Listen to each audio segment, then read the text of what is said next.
بہت شکریہ کرنل جوید ظہور صاحب. کرنل صاحب, ہم گفتگو کر رہے تھے امریکہ اور ایران کے درمیان جو برف پگھلی ہے اور دونوں کے درمیان معاہدے کی بات کی جا رہی ہے اور توقع کی جا رہی ہے, بلکہ ٹرمپ نے خود کہا ہے کہ اگلے ہفتے جو ہے معاہدہ ہو جائے گا ایران کے ساتھ, اور ایران کے ساتھ ایران کی قیادت کے ساتھ ملاقات کا بھی امکان ہے. کیا کہیں گے ایک تو سیز فائر کے حوالے سے, اور دوسرا اتنی جلدی جو ڈیولپمنٹ ہو رہی ہیں ایران کے ساتھ معاہدے کی, اور اس کے ساتھ ہی میرا خیال ہے کہ پابندیوں میں بھی نرمی کی جا رہی ہے. امریکہ نے کہا ہے کہ ایران جسے چاہے تیل فروخت کر سکتا ہے, چین سمیت جسے چاہے تیل فروخت کر سکتا ہے. پاکستان کی تجارت پر بھی کوئی اس کے اثر پڑیں گے, اس کا ذرا احاطہ کیجیے گا. تھینک یو ویری مچ, مجھے لائن پر لینے کا بہت شکریہ. اور ایسے ہے کہ یہ بظاہر تو نو ون سچویشن نظر آتی ہے, لیکن یہ آگے اتنی سموتھ نظر نہیں آ رہی جتنی کہ پریزیڈنٹ ٹرمپ دعویٰ کر رہے ہیں یا پریس جو ہے وہ اس کو ہائی لائٹ کر رہا ہے. اس کی مین وجہ یہ ہے کہ ایران بظاہر اپنے جو ایٹامک پرسوٹس ہیں یا ایٹامک ہدف ہیں یا آبجیکٹیوز ہیں یا انریچمنٹ پروگرام ہے, وہ اس کو ابینڈن کرنے کا کوئی ارادہ رکھتا نہیں ہے. ابھی اس نے وہ اس سے بھی IAEA سے بھی نکلنے کا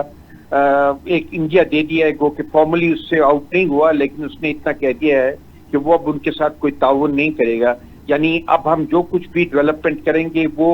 کسی سبجیکٹ ٹو کسی سیکورٹی نہیں ہوگی. اب اتنی بڑی بات آگے چل کر کس طرح ہوتی ہے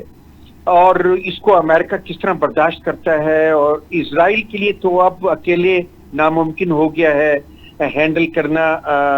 ایران کو, کیونکہ ایران نے ثابت کر دیا ہے کہ اس کے اندر بڑی ریزیلینس ہے, بڑی ریزسٹنس ہے, اور اس کی کیپیسٹی ہے کہ وہ اسرائیل کو ڈیمیج کر سکتا ہے. اس لیے اسرائیل کے اندر سے بہت بڑی آوازیں آ گئی ہیں کہ وہاں کی اپنی حکومت اب آئندہ آنے والے دنوں میں ایران کے اگینسٹ کوئی ایگریشن رکھنا نہیں چاہتی. بظاہر تو چیزیں یہ نظر آتی ہیں. اب رہا تعلق ایران کی آگے ڈیولپمنٹس کا,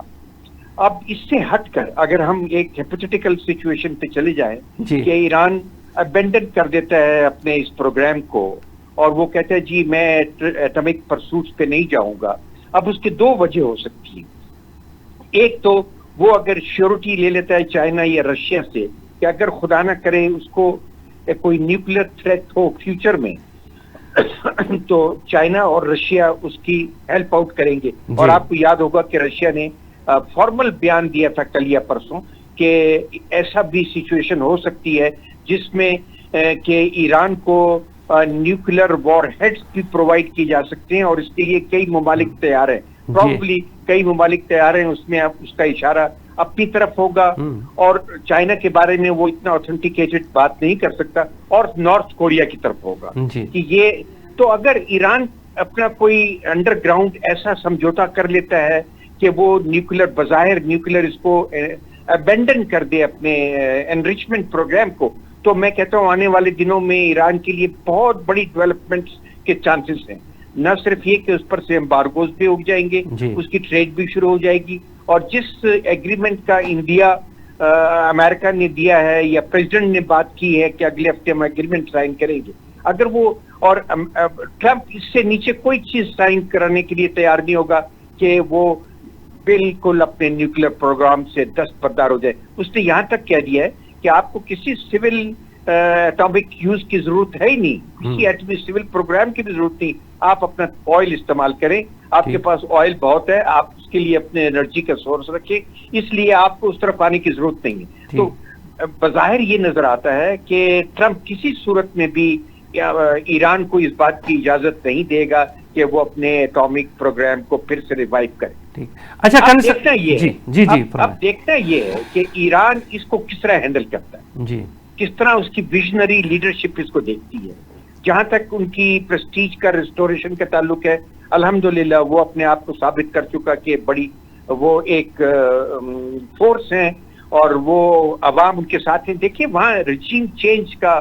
بات چیت تھی کہ ہم رجیم چینج کرا دیں گے, جس طرح اور ملکوں میں امریکہ کرا دیتا ہے, کہیں کچھ